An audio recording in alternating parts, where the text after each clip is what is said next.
လေးတိုင်းနေကွာတက်တက်ပြီးကိကျင်းလေးပြီးစနေမှာဖက်တင်လာတင်ကြတော့တင်းနဲ့သူတင်လာများမင်္ဂလာပါဘတ်ဆက်ကလည်းပြည့်ပြရတယ်ရှင်ကျမတို့တင်းနဲ့သူလေးစကားလေးဖြစ်ပါတယ်ရှင်ဖြစ်ဆုံးနေတဲ့တော်ယူကောက်တယ်ဖာပြီးရေးချောင်းနေတော့သူဖြစ်ပါရဲ့ရှင်ကျမတောင်းဖြေလေးတွေနည်းနည်းညီမလေးနဲ့တူပုံပုံဆိုင်လေးတယောက်နဲ့ဖြစ်ပါတယ်ရှင်ကျမကိုယ့်ရဲ့ customer တွေကိုဝေဆောင်မှုပြည့်နေကျမတယောက်နဲ့ဖြစ်ပါတယ်ရှင်မင်္ဂလာပါရှင်ကျမကြပြလေးတစ်ပုဒ်နဲ့ရေးဆိုပေးပြပါရှင်ငါညီပြောင်းဝေးမောင်စစ်စင်မင်းတားငယ်တက်20ဒီဘေကုံမျိုးကုံကြိတ်တယ်ရွှေကုံငွေကုံရာထုကုံဒီလူကုံလောကနှစ်တာရသည်သူကညူစုမကြည့်ဘူး၍ခွာရီတို့ကခွာလို့ရရိုးကုံဖြောင်းကုံရည်ကြီးကုံဒီလူကုံလောကနှစ်တာရသည်သူကညူစုမကြည့်ဘူး၍ခွာရီတို့ကခွာလို့မရကျေးဇူးတင်ပါတယ်ရှင်မင်္ဂလာပါရှင်သင်္ကန်းစာလေးပြန်ပြီးတော့ဖြည့်ပြရစီရှင် Very promotionတမိုးထားမှုရှိပါတယ်ရှင် customer profile ဂိမ်းကိုယ့်ရဲ့ customer တွေဟာပစ္စည်းတစ်ခုဝယ်ယူခြင်းလို့မှာယူတာဖြစ်ပါတယ်ရှင်ဟုတ်ပါတယ်ရှင်ပိန်ကျမတို့ဟာကိုယ့်ရဲ့ customer တွေကိုထိခိုက်နေတာမှုမဖြစ်အောင်ဝန်ဆောင်မှုအပြည့်နဲ့ရောင်းချလျက်ရှိပါတယ်ရှင် customer ကြော့ကိုယ့်ရဲ့ customer တွေဟာအဆင်ပြေရှော့မှုရအောင်ဝန်ဆောင်မှုအပြည့်နဲ့ကျမတို့ဟာရောင်းချလျက်ရှိပါတယ်ရှင် Ready made game creator ဟုတ်ပါတယ်ရှင်ကျမတို့ဟာကိုယ့်ရဲ့စားတောက်ဆိုင်လေးမှာကိုယ့်ရဲ့ customer တွေကိုစားတောက်ဖွယ်ရများကိုကျမတို့ဝန်ဆောင်မှုအပြည့်အဝနဲ့ကျမတို့ကရောင်းချလျက်ရှိပါတယ်ရှင်။ပိန်းပရိပါကျမတို့ကစားတောက်ကျမစားတောက်ဆိုင်လေးမှာကျမတို့ကဆိုလို့ရှိရင် customer တွေဝယ်ယူခဲ့ကျမတို့ကစားတောက်ဖွယ်ရများကိုကျမတို့ကအကောင်းဆုံးဝန်ဆောင်မှုအပြည့်နဲ့ကျမတို့ကဈေးနှုန်းသက်သာစွာဖြင့်ကျမတို့ရောင်းချလျက်ရှိပါတယ်ရှင်။ကျေးဇူးတင်ပါတယ်ရှင်။မင်္ဂလာပါရှင်။မင်္ဂလာပါရှင်ကျမဖိုးဖိုးပြောသောပုံမြင်လေးတစ်ပုဒ်ကိုပြန်လည်လို့မျှဝေပေးလိုက်ပါရစေရှင်မောင်လေးညီမလေးတို့ရေမင်္ဂလာပါရှင်တခါအဖိုးနဲ့သူ့ရဲ့မြေးလေးတို့ဟာသူတို့ဟာအိမ်ကနေပြီးတော့သူတို့ဟာတောင်ကုန်းလေးဘက်ကိုသူတို့ကလမ်းလျှောက်ထွက်ခဲ့ပါရှင်ရှောင်းဝါကနေပြီးတော့လမ်းမပေါ်ထွက်ခံနေမှာမြေးလို့သူကကြောက်ခွဲလေးတစ်လုံးကောက်ယူတော့ပန်းဦးဘက်ကိုသူကပြစ်ပေါက်လိုက်ပါရဲ့ရှင်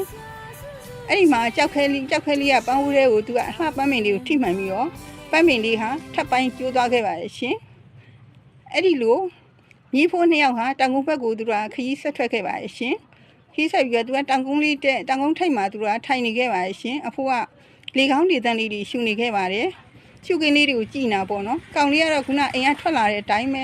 ကြောက်ခဲလေးတစ်လုံးကောက်ယူပြီးတော့တောင်ကပြန်စွန်းကတစ်ခွပင်လေးကိုသူကလှမ်းပြီးတော့ပေါက်လိုက်ပါရဲ့ရှင်အဲ့ဒီမှာတောင်ကပြန်စွန်းကတစ်ပင်လေးဟာကြောက်ခဲချက်တွေထိမှန်ပြီးမဲ့သူဟာလေအတိုက်မှာသူကအရွက်တလွန်းလွန်းနဲ့သူဟာကြိုးကြမသွားခဲ့ပါဘူးရှင်နောက်ထပ်သူကမကျင်တဲ့ထာနဲ့အခဲအကြီးနဲ့သူကလှမ်းပြီးတော့ပြစ်ပေါက်လိုက်ပါရဲ့ရှင်အဲ့လိုပြစ်ပေါက်လိုက်ပြန်တော့လေသူကကိုယ်ညှုတ်ပြီးတော့သူကညှစ်ပြီးတော့ပြန်တက်မှတ်လာပါရဲ့ရှင်အဲ့ဒီခါမှာကောင်လေးကမကျင်တော့ပေါ့နော်အဖိုးသူမေးလိုက်ပါရဲ့ရှင်အဖိုးဒီတစ်ပင်လေးကဘာဖြစ်လို့မလဲတာလဲပေါ့အဖိုးဖြစ်သူကမြေးကိုပြုံးကြည့်ပြီးတော့ပြောပါရဲ့ရှင်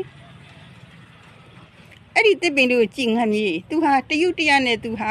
ပြုစုယူရမဲ့သူရောရှိလားမရှိပါဘူးအဖိုးသူဟာနေလောင်လို့ရှိရင်သူနွမ်းတဲ့အခါမှာရေလောင်မဲ့သူရောရှိလားမရှိပါဘူးအဖိုးသူဟာပိုးကိုက်လို့ရှိရင်လေသူဟာတုတ်တင်ပေးမဲ့သူရောရှိလားမရှိပါဘူးအဖိုးမရှိပါဘူးအဖိုးလို့မြေးလို့သူကပြန်ဖြေခဲ့ပါရဲ့ရှင်အဲ့ဒီမှာအဖိုးကဆက်ပြောပါတယ်ဟုတ်တယ်သူတို့ကိုပြုစုပေးမဲ့သူကာခွဲပေးမဲ့သူတို့ကမရှိဘူးငမြေးကြောက်ဆောင်မှာသူကမျိုးကြကြောက်ဆောင်မှာသူပြိုကျတဲ့အခါမှာသူတို့ဟာကုတ်ရှင်းမသွားဘူးဟာသူတို့ဟာဖက်တွေထားရတယ်သူကလေအထံမှာလဲသူတို့ကအရွက်သူတို့ဟာလေထံတဲ့အခါမှာလဲသူကအရွက်တွေနဲ့သူကကာခွဲပြီးတော့သူကလဲပြုံမသွားအောင်သူအန်တုထားရတယ်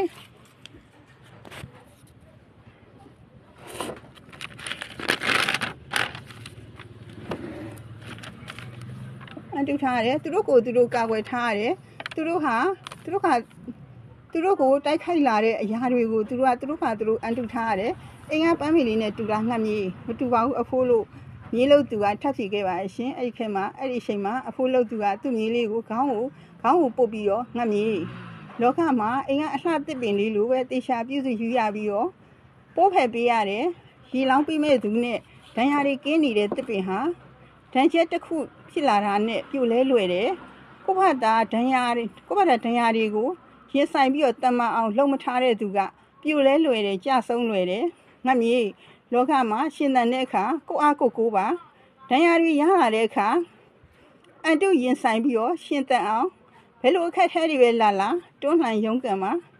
ရင်ဆိုင်ဖြစ်ရှင်းထက်အောင်ကြိုးစားပါဒဏ်ရာတွေဟာတမ္မာဖို့အတွက်ဖြစ်လာတာပါပြိုလဲခြင်းတွေဟာတမ္မာခြင်းတွေကိုရရှိစေတယ်ကောင်းတောင်ကပယံအသစ်ပင်လေးလို့ရှင်သမငတ်မြေလို့အဖိုးကဆုံးမခဲ့ပါတယ်ရှင်ဒီပုံလေးမြတ်ဒီပုံမြင်လေးကနေပြီးတော့ကျွန်တော်တို့အဖိုးပြောပြဦးတဲ့ပုံမြင်လေးတစ်ပုဒ်ပါရှင်ဒီပုံမြင်လေးကလေဒီပြုံလေးကလေလို့ပဲကျွန်တော်တို့ဟာရှင်းတန်ရမယ်ဘဝခီးလမ်းမှာလဲတောင်ကပယံကတစ်ပင်လေးလို့ပဲအခက်အခဲပေါင်းစုံဒဏ်ရာဖောင်းဆောင်နဲ့တွေ့ဒဏ်ရာဖောင်းဆောင်တွေ့ကြတယ်လို့ဆက်တွေ့နေကြအောင်ပါပဲကျွန်တော်တို့ဘဝမှာအလှပန်းပင်လေးတွေကိုတယူတရနဲ့ပြုစုရတဲ့ကာလတွေလည်းရှိမှာပါပဲကျွန်တော်တို့ဟာတောင်ကပယံအတစ်ပင်လေးလို့ကိုယ့်ဘာသာရှင်းတန်ရမှာပါပဲဒဏ်ရာတွေတွေ့တဲ့အခါနေ့တွေလည်းပျော်စရာတွေ့လေတဲ့နေ့တွေလည်းစိတ်ပြည့်အားငယ်ရှင်ဝမ်းနေရှင်ပြုတ်ပွဲခြင်းဒီကာလတွေကလည်းဒုနဲ့ဒီပါပဲထို့အတူတာယာရှမ်းမြေခြင်းကြည်နူးခြင်းဝမ်းသာခြင်းနေ့တွေလည်းအမြောက်များပါပဲအစင်မပြေခြင်းတွေကိုတွေ့တဲ့အခါမှာရိုင်းလဲကျင်တော့ထားပါပဲအဲ့ဒီအချိန်မှာကျွန်တော်တို့ဟာပြန်ထားနိုင်အောင်ကိုယ့်အကူစူးစမ်းရပါမယ်ရှင်ရှိခင်စွာပြီးမျှဝေပေးလိုက်ပါစီကျေးဇူးတင်ပါတယ်ရှင်